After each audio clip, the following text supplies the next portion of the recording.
Hello and welcome Yeah, back to Seconds Out. My name is Eamon Khan, joined today on a Sunday. Appreciate the time with the one and only Robbie Davies Jr. Robbie, sir, how you doing? I'm good, thank you. You're all right. Yeah, all the better for speaking to yourself, Robert. It's been a while. Last time we saw you in the ring, it was a bit of a gnarly end because of an injury that you suffered in the ring. Let's get an update on where you stand right now with that injury and the course of rehab that you went through. Well, luckily enough, like when I broke my leg, I mentioned this on interviews close to the time. I got sent home just in a normal cast, and then they called me up a couple of hours later and said, "Listen, if you can come back in now, there's been a cancellation in triage, and you can get operated on right now." Mm. So I just done that, got like all my ligaments and tendons repaired, got a plate put in my ankle, and then I went straight into rehabilitation. And to tell last Sunday I run a marathon on 3 weeks' notice. So if that's not anything to say my ankle is better, I don't know what is. Do you know what I mean? In terms of those initial moments where you're rehabbing and getting back into the gym, is there ever kind of a bit of doubt in terms of where you stand with, your ankle and things, if it's 100% or, you're ready to return to the ring because of that level of injury? Don't get me wrong, it was a bad injury, but I spent all my money and time on getting myself better. So listening to the professionals, they were saying like it was as good as new, and then I've just kept doing things to for my own peace of mind. I've been training, I've been sparring, I've been, like I said, I done a marathon on 3 weeks' notice. And if that can't tell anyone that my ankle's better, I don't know what will. So are you at the point now where you're ready to get back into the ring? Yeah, like I'm eager to fight. Like I want to fight. Like I've been offered fights, but nothing's come of them. Like and I knew this was happening with my team with the McGuigans. I knew I'd spoke to them about leaving, not for any issues of falling out or anything like that. I've still remained good terms, good friends, all that. So there's nothing bad. It's just it just become a struggle with family things and stuff like that. That going to London and back every other week, not knowing when I'm fighting and things like that. So in that sense, I was just like for an example, I got offered the Harlem Eubank fight, and I snatched their hands off. I was like, I'm up for that, and then I never heard nothing of it. And then he got announced he's fighting Timo Skorchkov, and then on like 6 weeks' notice, I got offered to fight Pat McCormick. But like if you look at Pat's last fight and my last fight, he weighed in 158 pounds. I weighed in 140 pounds. Do you know what I mean? I was like, listen, I'll fight anyone, but I don't want to cut my legs off before I've even got in there. Do you know what I mean? Mhm. And they said it'll be at welterweight, blah blah blah. But it was on 6 weeks' notice. Then it was I didn't really. Obviously, we knew what was going on with myself and Shane, and then I was leaving. So that wouldn't have been ideal anyway. Yeah, there was just loads of things. But it's frustrating because I do want to fight, but when the fights they came to me, they've either something on that's not on my behalf, as I never got to fight for whatever reason with Eubank, and then with the Pat McCormick one, I was like, I'm a light welter. He's effectively a light middleweight, saying he's going to make welterweight, but he's never made it. Not to mention, he's not like he's some anybody. Mm. He's like one of the best amateurs we've ever had in the country, coming through with an Olympic silver medal. It's not like he's anyone, and he's in the ring. He's going to be fucking double the size of me on the night. Do you know what I mean? So I do want the fight, but it seems like the fights just aren't getting offered to me. Just sticking on your current out of the ring status, who are you training with? What is your current like managerial status then? No, it's not like a cry for help, but like I'm not with anyone. Do you know what I mean? I don't train with anyone. Been training myself for weeks, just with my old amateur club. Um, and I don't have anyone managing me either. So it's like, what do I do? Do I start pestering Eddie and Frank and that myself, or start like messaging other promotional things. Like, I don't know, do you know what? I bear my own head out doing it. You know, feeling a bit of a cunt. Mm. Yeah, sorry for using the word, but that's the way I feel. Do you know what I mean? I'd be like, fucking hell, I'm probably burning their heads out here. Do you know what I mean? Just in terms of the fights that you mentioned that were offered to you, the one that I believe that you probably want as well too would be Darragh Foley again in the ring. Has that ever been a possibility since the first fight? Well, right after the first fight, when I broke my leg, like Eddie messaged me and said, like, because I was saying about him, giving him to Catterall, and I was like, I could have been ready in another 6, 8 weeks or something like that to Eddie, and he said he had in his contract he had to fight within 90 days of my fight or something like that. But they told me I can have the rematch after Jack. So I like held on to that then, like as my motivation. I was like thinking, well, my motivation now is to get the fight and hopefully do a better job than what Jack can. Don't like thinking that sort of mentality. But then when it came round, it was just like, we've got no interest in that fight now. And I was like, you told me you did though. Do you know what I mean? And just disappointing. Do you know what I mean? But I'm not the promoter. It's not my money, so can't pick and choose what's what. Do you know what I mean? Now, in terms of when obviously you're in a status right now with a bit of limbo, looking to get things together, when do you think realistically you will be back in the ring? Listen, I'm fit. Trust me, I'm fit. All I need is a coach and a manager just to get me on the straight and narrow and sort some shit out. I am ready to go. I'm not messing. Just I'm not one of these people that like have a fight and then go and start enjoying myself. I've got no bad habits. I don't drink. I don't go out.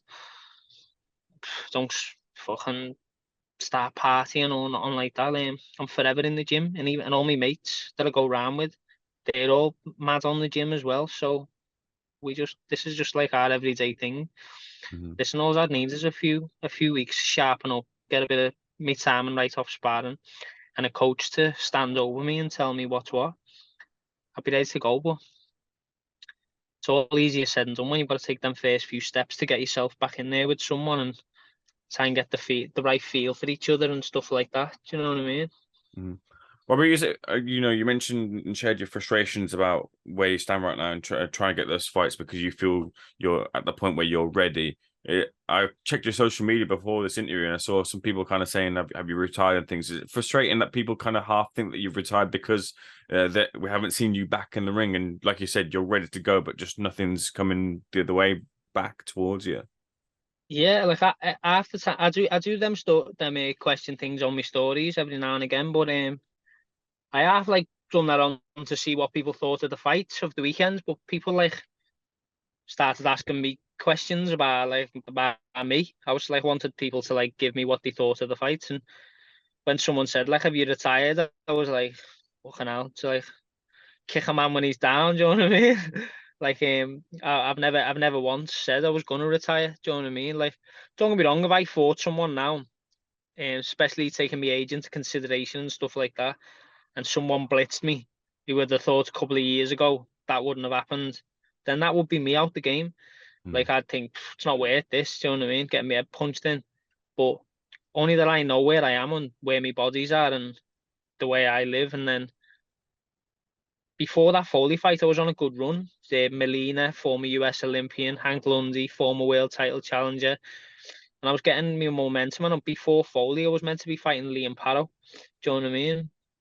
If I'd have beat him, or I could have been right up there in the mix with all the top boys. mm, So it's only like it's only minor. It's literally one shot from Foley that put me down. Like, which for me was like a shot from the heavens because as hit him with that many right hands in that first round, he must have been begging me for the left. Do you know what I mean? So, and then he hit me with that one shot, put me over, and my leg snapped, and just couldn't recover from it, obviously. And it's just turned everything on its head now. I went from like being one of the top boys in Britain to like people looking at me as like, who needs him now? mm. Robbie, if you keep on the vein of this weekend's fights, you're gauging the opinion of people on your social media. If I can gauge yours as well, if you did catch the fights last night, again, sliding doors moments, and like you were saying, it could have been you in the ring with Jack had things gone a little bit differently. But what did you think of Jack's performance against Linares last night? To be honest, well, I, Trolls came out on the pitches, and my little girl wanted to go and see it. So I'm sitting in the cinema with Trolls, but I've got the boxing on my phone. So it was like, when people say the best time you watch boxing was, and it was with no commentary, like I couldn't hear it because I had to keep it dead low, and I was watching the boxing on my phone. But yeah, with the what fight was it you just said? Jack and Linares. Linares, yeah. Yeah, it was. Don't get me wrong, from a technical standpoint, like obviously it was a good performance from Jack, but from a fan's point of view, it was boring. Like that's the only way you can put it. Do you know what I mean? But like he's got a style that's effective, and regardless of Linares' age and where he was in his career, I think like Jack can Jack can do that to a lot of fighters. Do you know what I mean? I think me personally, I always think he's best against southpaws, where he can land his jab and get his combinations off. Because every time he fights a southpaw, he looks brilliant. But against orthodox fighters, obviously with the lead arms both in front of each other, don't get me wrong, Linares is a top fighter as well, but it becomes like a sword fencing match, and Mm. then it's waiting, and then Linares would switch off for a second, and Jack would pounce in and go bum bum or bum bum, and that's where, and it was not that much happening in the fight. So then one or two little springs would win you the round. I had Jack winning much wider than what the scorecards give it, but regardless of the scores anyway, it wasn't like, didn't make the hairs on the back of my neck stand up, but it was a good win to get a name on his record. You think should the rematch with Taylor happen that he beats Taylor where he gets the result on the scorecards this time around from his perspective? I don't know. Honestly, don't know. It's whatever Josh wants. Like, it's all right saying you want to fight someone. Josh might be sorting other things in the background for bigger fights. Like, Josh is a former unified undisputed champion. I'm sure there's a lot of big names out there that want to fight him in the Mm. States and over here. Or so it's all right saying you want to fight him. But Josh might be have his own plans, and he might want to just sit with that win in his pocket and just say, "I don't need you." Do you know what I mean? You need me. Mhm. You mentioned, obviously in the offer the fight with McCormack. He was, I believe, Lewis Ritson, your former opponent, was offered the fight with Pat too. Do you think that's a fight which Ritson should be taking at this point in his career? If that does get over the line, do you think that's a good fight for him? Uh, Not really. Lewis isn't even as big as me. Mm, Do you know what I mean? It's all right weighing in at 147, but if you're only going to go up to 157, and Pat McCormack's going to go up to about 175, 180. hmm Do you know what I mean? It's a different ball game. Do you know what I mean? hmm Uh, yeah, don't get me wrong. If he gets offered good money, good on him. Like I got offered good money, but it's not. If anyone knows me, boxing's never been about the money for me. Do you know what I mean? Yeah. I've had fights where I've probably been overpaid, and I've had fights where I've probably been underpaid.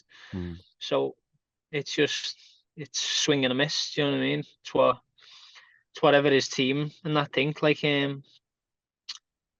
should just have Pat fight someone decent, and me and Lewis will fight on the undercard.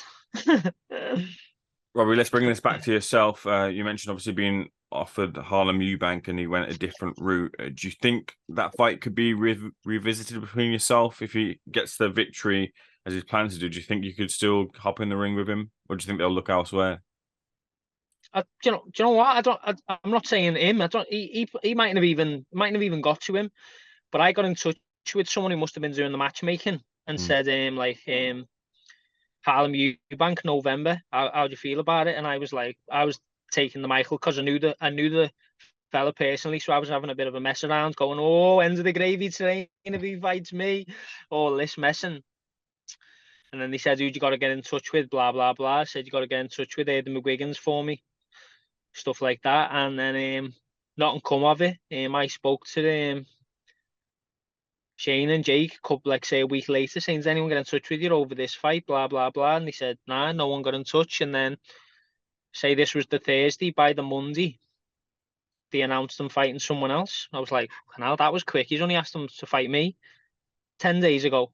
Do you know what I mean? So I don't know, for whatever reason, don't know, but that there was like 1 minute I got off the next minute he was announced he was fighting someone else.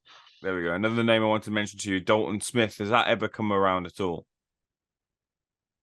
No, like never been offered that fight. In regards to like stepping away from boxing, like I'd say me and Dalton we're not like best mates or nothing, but we get on all right. Do you know what I mean? Like nice lad, like his our fella as well. So, but it's never been offered to me. Maybe in like word of mouth with my team, they might have like just talked about it, but not unofficially has ever been like put on paper and offered to me. No. Yeah, do you know what? I don't want to be like, I don't want it to sound like I cry for help, but I'm just like trying to get shit sorted as quick as I can. I do want to get back in the ring. Like I don't want people thinking like I have retired or anything like that. Do you know what I mean? Outside of boxing, like don't get me wrong, I'm not sitting still. I'm getting on with things. I'm getting on with my life, but I'm fit and I can be ready quick as long as the right fight gets offered to me. I can still make light welter. There's no problem with that. Or if the right fight gets offered to me at welterweight, I will move up. But I'm not going in the deep end against someone that's never actually made the weight. Do you know what I mean? Robbie, a pleasure speaking to you. Thank you for speaking to Seconds Out. Hopefully we can catch up soon when you're in a better position and have a fight coming up soon. But I appreciate your time on a Sunday. I know you're very busy as well, so thank you for speaking to me again.